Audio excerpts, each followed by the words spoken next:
Chers frères et sœurs, bonjour. C'est un plaisir de vous retrouver cette semaine.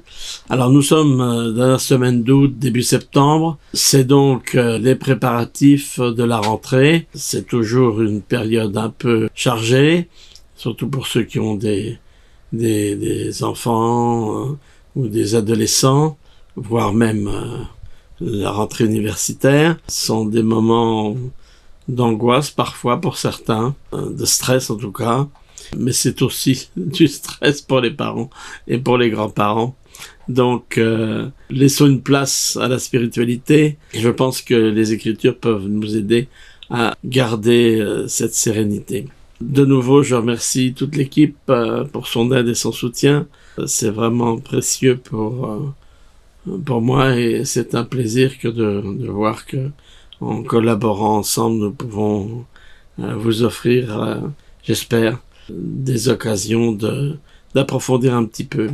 Alors nous attaquons maintenant le livre d'Élaman, Élaman et Élaman comme vous voudrez. C'est un livre qui est fait de haut et de bas, pour les peuples néphites, pour les peuples lamanites, et nous allons connaître là ce célèbre, tristement célèbre, cycle de l'orgueil. J'espère que nous allons, à travers ces textes, être capables de pas tomber dans le piège. Et le titre, je pense, est suffisamment éloquent, le roc de notre Rédempteur. Voilà sur quoi il faut bâtir, et nous allons pouvoir approfondir cela. Alors attention, cet Élaman ou Élaman est le fils d'Élaman, qui est lui-même le fils aîné d'Alma. Parce que, comme les noms sont parfois les mêmes, on pourrait se mélanger. On avait vu donc cet Élaman, fils d'Alma, dans les derniers chapitres d'Alma. Et cet Élaman-là va être le père de deux enfants, deux fils, dont on nous parle, qui vont recevoir le nom de Néphi et Léhi, en l'honneur de leurs ancêtres. Et évidemment, pour les prendre comme modèle, le texte nous le dit de façon très très claire. Le président Benson a insisté sur ce cycle de l'orgueil et nous a enseigné sur les dangers qu'il représentait. Je ne peux que vous encourager de relire ce célèbre discours qu'il a prononcé en conférence générale sur l'orgueil, en montrant que c'était une forme d'inimitié. Et c'est un texte qui ne peut que nous aider à distinguer le bien du mal, bien sûr. Le problème des Néphites ne sont plus seulement les attaques extérieures des Lamanites, mais quand je dis Lamanites, en réalité, il faudrait se souvenir qu'il y a parmi eux, et peut-être parfois parmi les plus dangereux, des dissidents néphites, et que, au-delà donc de ces attaques extérieures, il y a aussi bien évidemment les difficultés qui viennent de l'intérieur. Finalement, il est difficile de savoir qui est l'ennemi et d'où il vient. Fini le temps où c'était clair, les bons et les méchants, si je puis dire. Aujourd'hui, et encore plus, comme nous allons le voir avec ces chapitres, justement parce que certains se cachent, se dissimulent et ne sont pas qui ils prétendent être. Alors, nous sommes en effet dans un temps de grandes difficultés et de graves difficultés. Souvenons-nous. Et maintenant, voici, il arriva qu'au commencement de la 40e année du règne des juges sur le peuple de Néphi, il commençait à y avoir une grave difficulté parmi le peuple des Néphites. Car voici, Paran était mort, et il était allé où va tout ce qui est terrestre. C'est pourquoi il commençait à y avoir une grave querelle concernant le point de savoir qui aurait le siège du jugement parmi les frères qui étaient les fils de Paran. Nous avons en effet 3 fils qui prétendent à reprendre le siège du jugement. Or, voici les noms de ceux qui se querellaient pour le siège du jugement, qui firent se quereller le peuple: Paran, Panki et Pacuméni. Ces 3 fils vont donc se disputer le pouvoir.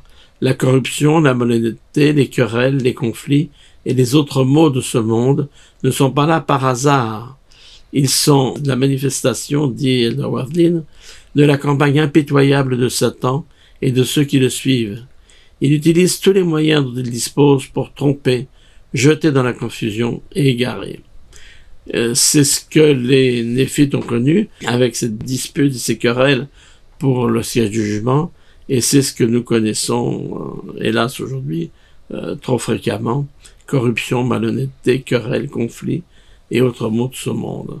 Alors Pahoran, donc fils de Pahoran, va obtenir le vote du peuple. Pachumeni, donc le troisième, se retire. Mais Panchi est très en colère, n'accepte pas, ni lui ni ceux qui le suivent, n'acceptent pas cette décision de la voix du peuple, et il va envoyer un certain Kishkumen, sorte d'homme de main, qui va assassiner Pahoran. Et à ce moment-là, le groupe, donc autour de Panchi et de Kishkumen, va faire alliance. Une alliance secrète de ne rien révéler de ce premier crime de Pahoran. C'est à partir de là que commencent, en effet, les combinaisons secrètes dont on entend parler beaucoup dans toute cette période, à l'époque du livre de Mormon. À la même époque, nous voyons que les Lamanites vont prendre possession de Zarahemla, qui est la capitale, la ville la plus importante des Néphites, et ils vont commencer à se diriger vers Bountiful, un peu plus au nord, mais ils seront défaits par les Néphites. Alors, que se passe-t-il? Nous avons un autre homme, dissident de Néphite, qui entre en jeu, c'est Coriantumr. Et voilà ce qu'il nous est dit. Et ils descendirent de nouveau afin de livrer bataille aux Néphites. Et ils étaient conduits par un homme dont le nom était Coriantumr, donc les Lamanites et les dissidents. Et il était descendant de Zarahemla. Et c'était un dissident des Néphites. Et c'était un homme grand et puissant.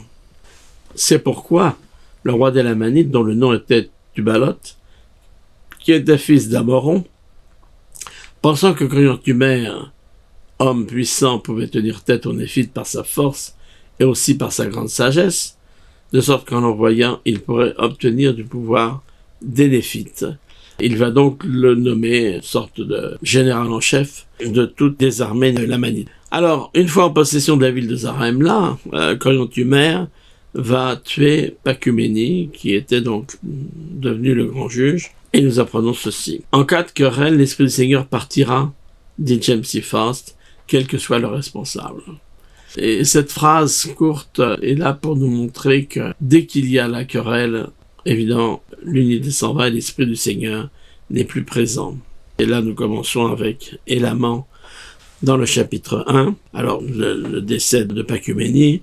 Et il arriva que Pachumeni, qui était le grand juge, s'enfuit devant Coriantumr jusqu'aux murailles de la ville. Et il arriva que Coriantumr le frappa contre la muraille, de sorte qu'il mourut. Et ainsi finirent les jours de Pachumeni. Et il arriva que Moronia les devança dans leur retraite et leur livra bataille, de sorte que cela devint une bataille extrêmement sanglante. Oui, beaucoup furent tués, et parmi les morts, on trouvera aussi Coriantumr. Donc, voilà, excite, si je puis dire, ce personnage tout à fait antipathique de Coriantumr, ancien néphite, donc dissident, et qui avait tué Pachumeni. Et on arrive à ce fameux Gadianton, tristement fameux, sur lequel nous apprenons un certain nombre de choses.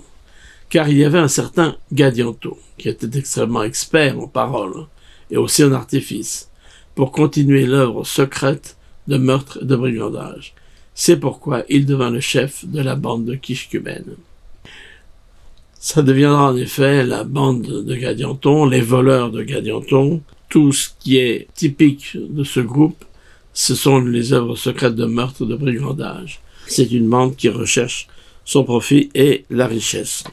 Alors, Kishkumen essaye lui aussi d'obtenir le siège du jugement, disant que tous ceux qui le suivraient auraient des postes de pouvoir et d'autorité parmi le peuple, et du coup Kishkumen va chercher à tuer Élaman, qui, dans l'intervalle nous allons voir, est devenu le grand juge. Mais j'aimerais, avant de reprendre le fil des événements, regarder avec vous ce texte de M. Russell Ballard. Le livre de Mormon enseigne que les combinaisons secrètes qui s'adonnent à la criminalité constituent une grave menace, non seulement pour l'individu et la famille, mais pour les civilisations tout entières. Parmi les combinaisons secrètes d'aujourd'hui, il y a les bandes, les cartels de la drogue et les familles du crime organisé. Les combinaisons secrètes de notre époque fonctionnent de manière très semblable à celle des brigands de Gadianton de l'époque du livre de Mormon. Elles ont des signes et des mots secrets. Elles participent à des rites secrets et à des cérémonies initiatiques. Elles ont, entre autres, les buts d'assassiner et piller et voler et commettre des fornications et toutes sortes de méchancetés à l'encontre des lois de leur pays et aussi les lois de leur Dieu. Il continue. Si nous n'y prenons pas garde, les combinaisons secrètes d'aujourd'hui peuvent acquérir du pouvoir et de l'influence tout aussi rapidement et aussi totalement qu'à l'époque du livre de Mormon. Vous souvenez-vous de la manière dont cela se passe? Les combinaisons secrètes ont débuté par la partie la plus perverse de la société, mais ont fini par séduire la plus grande partie des justes, jusqu'à ce que toute la société soit contaminée. Et il ajoute, le livre de Mormon enseigne que le diable est l'auteur de tout péché et le fondateur des combinaisons secrètes. Son objectif est de détruire les individus, les familles, les collectivités et les nations. Il a réussi à le faire, dans une certaine mesure, à l'époque du livre de Mormon. Et il a beaucoup plus de succès aujourd'hui. C'est pour cette raison qu'il est si important que nous, détenteurs de la prêtrise, défendions fermement la vérité et la vertu en faisant tout notre possible pour sauvegarder la sécurité de nos collectivités. Ce texte date de 98. Son actualité, je crois, est tout à fait évidente. Donc, nous ne devons pas penser que aujourd'hui tout est pour le mieux dans le meilleur des mondes. Ces combinaisons secrètes continuent à se développer. Leurs ramifications peuvent être incroyablement complexes. Tout est basé sur le secret et sur la protection des uns par les autres. Et aussi souvent, par la connaissance des secrets des uns et des autres pour exercer du pouvoir. Et nous devons être attentifs, car ce n'est pas seulement une question d'individus, mais également de société, voire, comme disait Dorbalad, de civilisation tout entière. Alors, à côté de ça, nous avons un exemple contraire, qui est l'exemple d'Élaman. J'aime bien Élaman. Il arriva que la 42e année du règne des juges, lorsque Moronia eut de nouveau fait régner la paix entre les Néphites et les Lamanites, voici, il n'y avait personne pour occuper le siège du jugement. C'est pourquoi une querelle s'éleva de nouveau parmi le peuple, sur le point de savoir qui occuperait le siège du jugement. On a eu des meurtres à répétition, ce qui fait qu'il n'y a personne pour l'instant. Et il arriva qu'Élaman, qui était fils d'Élaman, fils d'Alma, fut nommé par la voix du peuple pour occuper le siège du jugement. Mais voici, Kishkumen, qui avait assassiné Paoran, dressa une embuscade pour faire périr Élaman aussi. Il était soutenu par sa bande, qui avait conclu l'alliance que personne ne connaîtrait sa méchanceté. Tout ça sous du secret. Néanmoins, Élaman occupa le siège du jugement avec justice et équité, où il s'appliqua de garder les lois et les ordonnances et les commandements de Dieu. Il fit continuellement ce qui était droit aux yeux de Dieu, et il marcha dans les voies de son père, de sorte qu'il prospéra dans le pays. Il arriva qu'il eut 2 fils, il donna à l'aîné le nom de Néphi et au cadet le nom de Léhi, et ils commencèrent à grandir pour le Seigneur. Donc, le Seigneur a prévu un plan avec des hommes justes pour pouvoir sauver, dans une certaine mesure, la situation. Alors, on a en effet la situation où Kishkumen, qui est assassiné par Paoran, essaye de faire périr Élaman aussi, soutenu par sa bande toujours. Ils avaient conclu l'alliance que tout cela resterait secret. Et Kishkumen va essayer, mais Élaman va être sauvé par son serviteur qui a déjoué les plans de Kishkumen et qui va être exécuté par le serviteur d'Élaman, ce qui va causer la fuite de Gadianton et de sa bande dans le désert. Une définition simple de d'une combinaison secrète. Et lorsque le serviteur d'Élaman connut tout le cœur de Kishkumen, et sut que son but était d'assassiner, donc Élaman, et aussi que le but de tous ceux qui appartenaient à sa bande était d'assassiner et de commettre des actes de brigandage et d'obtenir du pouvoir, et c'était leur plan secret, leur combinaison, le serviteur d'Élaman dit à Kishkumen, allons au ciel du jour. Donc il le trompe, et il va le tuer, alors que celui-ci cherche à tuer Élaman. C'est ainsi que se conclut le chapitre 2 d'Élaman, par ces mots de Mormon, qui nous dit « Et voici, à la fin de ce livre, vous verrez que ce Gadianton se révéla être la chute, oui, presque l'entière destruction du peuple de Néphi. » À côté d'Élaman, nous avons une autre attitude que nous avons vue, à savoir qu'il va diriger avec justice et équité avec ses fils. Alors, j'aimerais revenir sur le cycle de l'orgueil, qui a été si bien défini par le président Benson et par d'autres d'ailleurs. Et c'est intéressant de regarder cela, parce que c'est souvent la prospérité et la richesse qui vont commencer à être la cause. Non pas que la prospérité soit mauvaise en elle-même et que la richesse soit forcément maudite, mais évidemment, cela nous met dans une situation de danger. Quand on regarde bénédiction, prospérité, on peut dire que nous sommes là dans un monde terrestre, celui que nous connaissons, et que nous pouvons recevoir bénédiction et prospérité. Mais si vous regardez l'aspect de la droite du schéma, avec l'orgueil, le péché, la destruction et la souffrance, vous avez là un cercle qui peut se nourrir lui-même. C'est-à-dire quand on arrive à la souffrance, c'est ce qui arrivera vers la fin des Mormons, au lieu d'aller vers l'humilité, le repentir, etc., c'est que cette souffrance nourrit encore l'orgueil. Et que vous avez ici une sorte de cycle destructeur, donc ici en rouge sur le schéma, qui est une sorte de spirale qui va de plus en plus vers le bas et vers, bien sûr, Satan et les plans de l'adversaire. Et là, c'est évidemment ce que l'on pourra avoir comme monde céleste, qui est dans la destruction et la souffrance.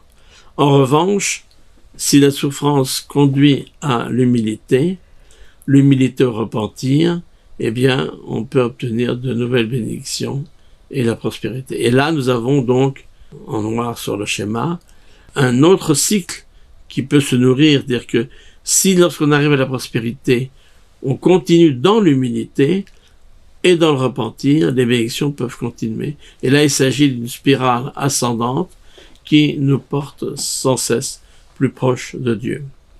Dans un article de juillet 89, nous avons ces mots de président Benson qui nous rappellent « Pensez à ce que l'orgueil nous a coûté dans le passé et à ce qu'il nous coûte maintenant, à nous personnellement, à notre famille et à l'Église. Pensez au repentir qui pourrait s'exercer et aux vies qui seraient changées, au mariage qui serait sauvé et au foyer qui serait fortifié, si l'orgueil ne nous empêchait pas de confesser nos péchés et de les abandonner. Pensez aux nombreux membres de l'Église qui ne sont pas pratiquants parce qu'on les a offensés et que leur orgueil les empêche de pardonner et de souper à la table du Seigneur. Pensez aux dizaines de milliers de jeunes gens et de couples supplémentaires qui pourraient faire une mission si l'orgueil ne les empêchait pas de donner leur cœur à Dieu. Et enfin, pensez combien l'œuvre du temple progresserait si nous préférions consacrer plus de temps à ce service divin qu'à de nombreux intérêts accaparants motivés par l'orgueil.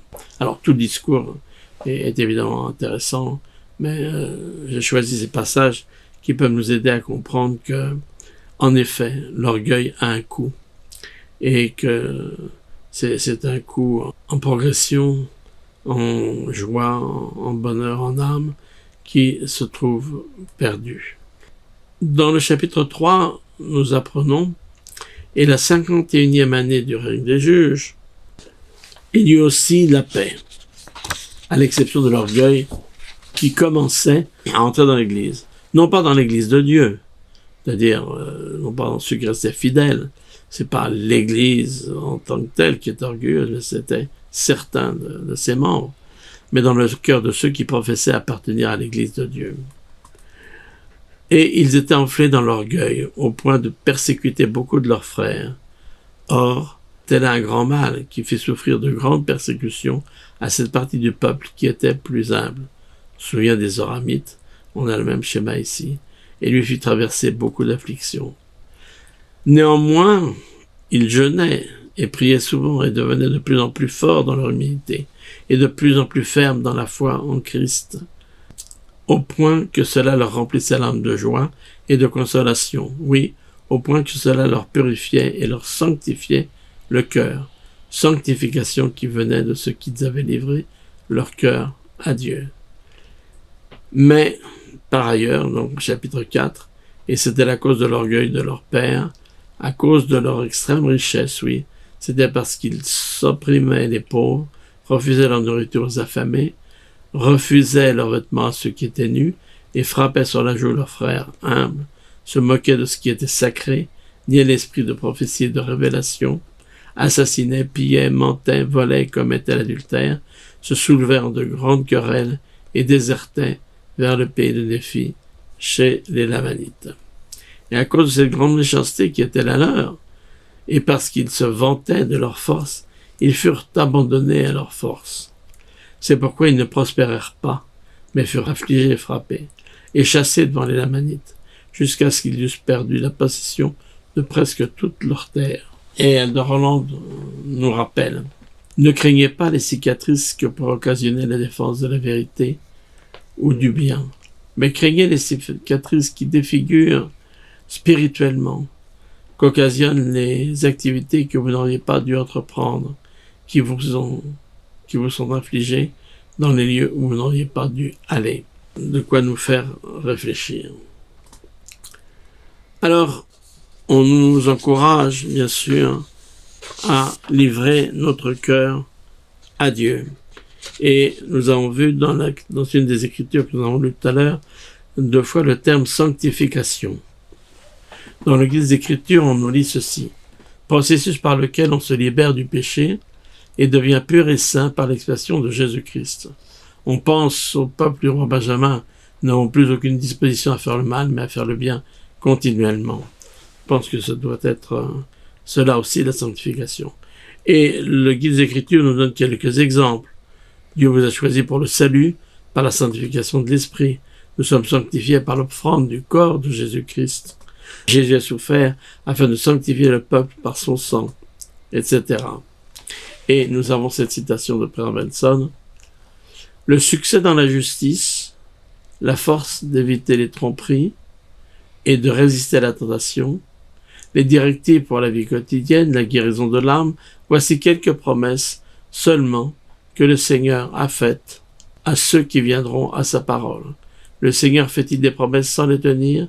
Il est certain que s'il nous dit que ces choses se produiront, si nous nous attachons à sa parole, les bénédictions nous seront données. Et si nous ne le faisons pas, ces bénédictions peuvent alors être perdues. Quelle que soit notre diligence, dans d'autres domaines, nous ne trouverons certaines bénédictions que dans les Écritures, uniquement en venant à la parole du Seigneur et en nous y tenant fermement, tandis que nous nous frayerons un chemin dans les ténèbres jusqu'à l'arbre de vie. Allusion bien sûr à la vision de Léhi et de Néphi.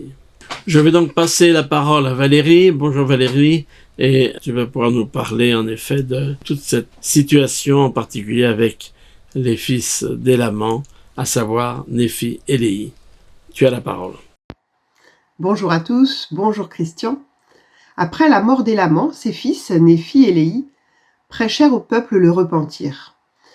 Le peuple avait rejeté les paroles de Mosia, les enseignements d'Alma, et ils étaient devenus faibles comme les Lamanites à cause de leurs transgressions.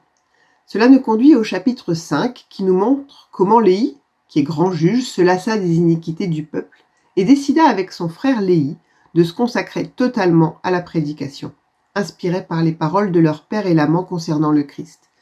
Il leur a enseigné les paroles du roi Benjamin.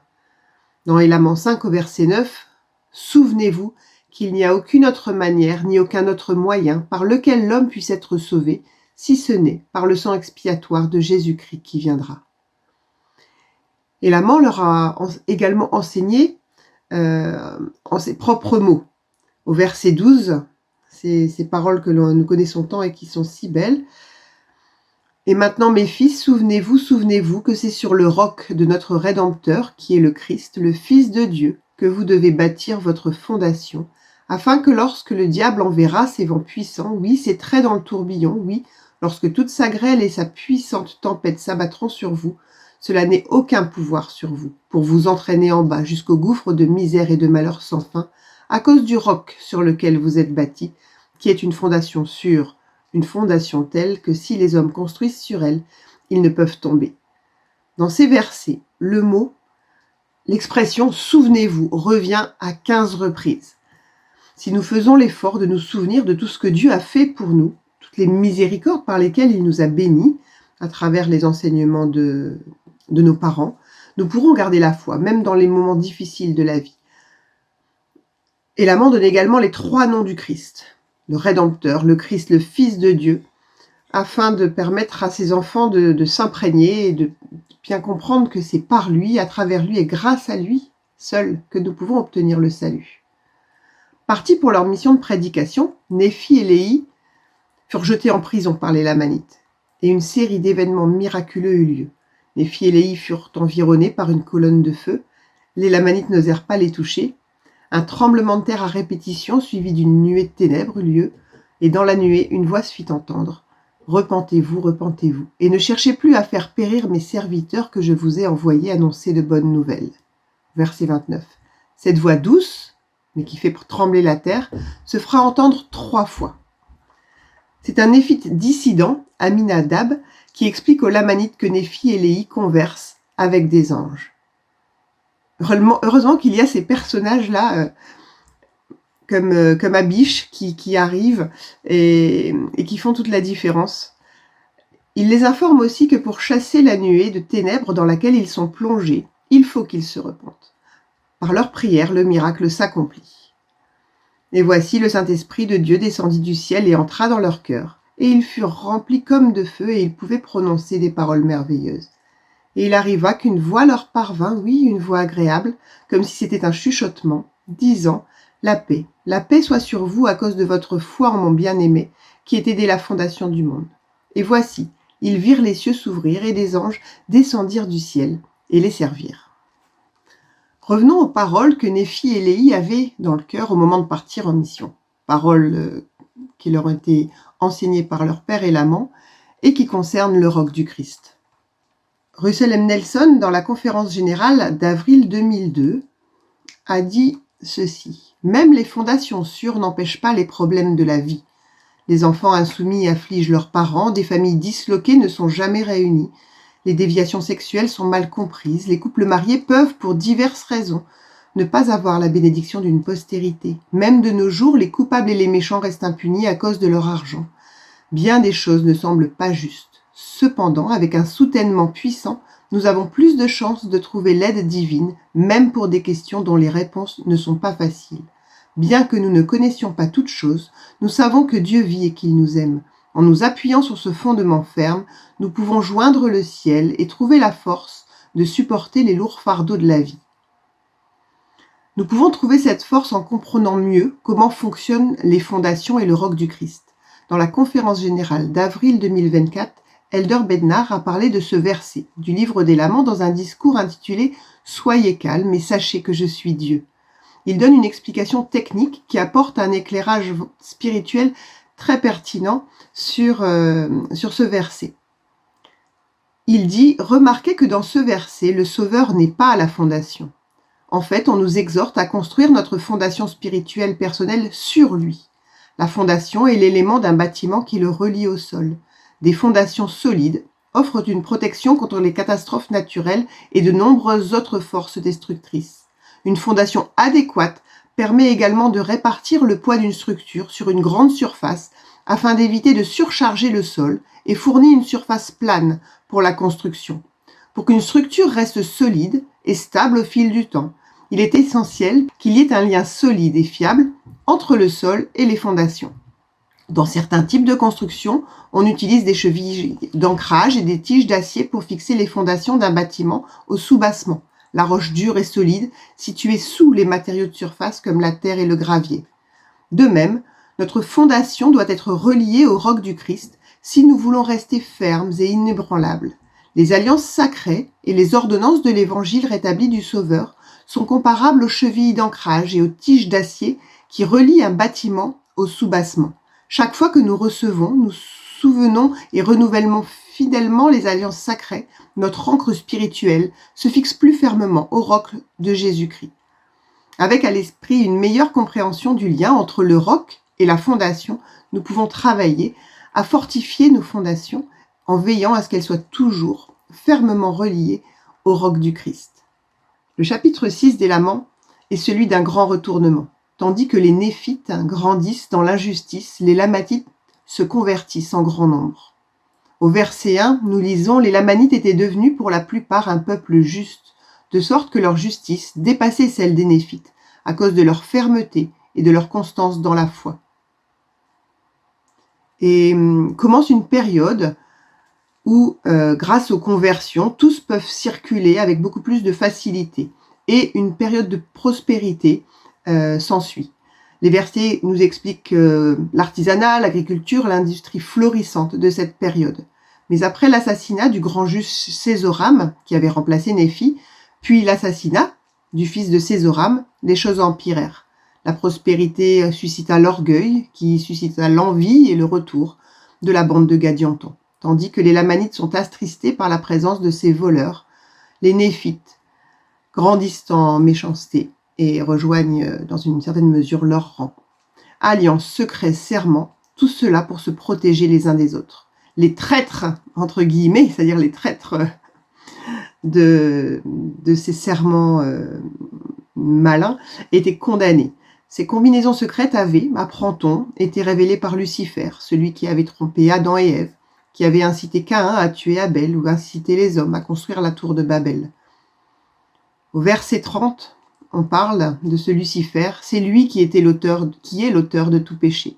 Et voici, il continue ses œuvres de ténèbres et de meurtres secrets, et transmet de génération en génération leurs complots, leurs serments et leurs alliances, et leurs plans d'une affreuse méchanceté, dans la mesure où il peut obtenir de l'emprise sur le cœur des enfants des hommes.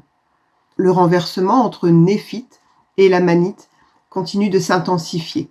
Versets 37-38, il arriva que les Lamanites traquèrent la bande des brigands de Gadianton, et ils prêchèrent la parole de Dieu parmi la partie la plus méchante d'entre eux, de sorte que cette bande de brigands fut totalement détruite parmi les Lamanites. Et il arriva d'autre part. Vous voyez, Moroni aime toujours faire cette différence nette entre ceux qui choisissent le bien et ceux qui choisissent le mal, sauf que là, les camps se sont inversés. D'autre part, les Néphites les encouragèrent et les soutinrent, en commençant par la partie la plus méchante d'entre eux, jusqu'à ce qu'ils eussent envahi tout le pays des Néphites et eussent séduit la plus grande partie des justes, au point qu'ils s'étaient abaissés à croire en leurs œuvres et à participer à leur butin, et à se joindre à eux dans les meurtres et les combinaisons auxquels ils se livraient en secret.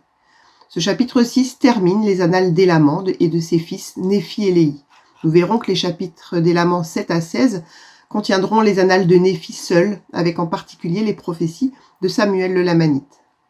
Pour terminer, revenons encore une fois sur la question de la fondation et du roc, à travers les paroles de Russell M. Nelson, celles d'octobre 2021, dans le discours « Le Temple est votre fondation spirituelle ». Mes chers frères et sœurs, nous sommes vraiment dans les derniers jours. Si vous et moi voulons résister aux périls et aux pressions à venir, il est impératif que nous ayons chacun une fondation spirituelle inébranlable, bâtie sur le roc de notre Rédempteur Jésus-Christ. Alors je demande à chacun de vous, quel est le niveau de résistance de votre fondation? Et de quoi avez-vous besoin pour renforcer votre témoignage et votre compréhension de l'Évangile?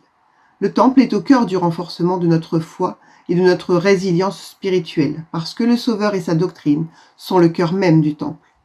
Tout ce qui est enseigné dans le Temple par les instructions et l'Esprit accroît notre compréhension de Jésus-Christ. Ces ordonnances essentielles nous lient à lui à travers les alliances sacrées de la prêtrise. Puis, si nous gardons nos alliances, il nous dote de son pouvoir guérisseur et fortifiant. Et combien nous aurons besoin de son pouvoir dans les jours à venir. Les alliances qui nous lient au Christ de cœur à cœur nous lient également à son roc, nous offrant ainsi son pouvoir. C'est comme ça que je comprends l'invitation du prophète qu'il a formulée à plusieurs reprises de nous lier au Christ par nos alliances. Parce qu'en nous liant à lui, nous nous lions à son roc et donc à la force que ce roc nous offre. Et de ceci, j'en témoigne en son nom. Merci Valérie pour ces commentaires éclairants et ces explications. Merci de cette citation de président Nelson qui en effet nous rappelle que le temple est là pour nous aider à véritablement avoir une fondation spirituelle, à bâtir sur le roc qui est notre Seigneur Jésus-Christ. Puissions-nous donc en profiter au maximum. C'est notre souhait à tous. Bonne semaine et à bientôt.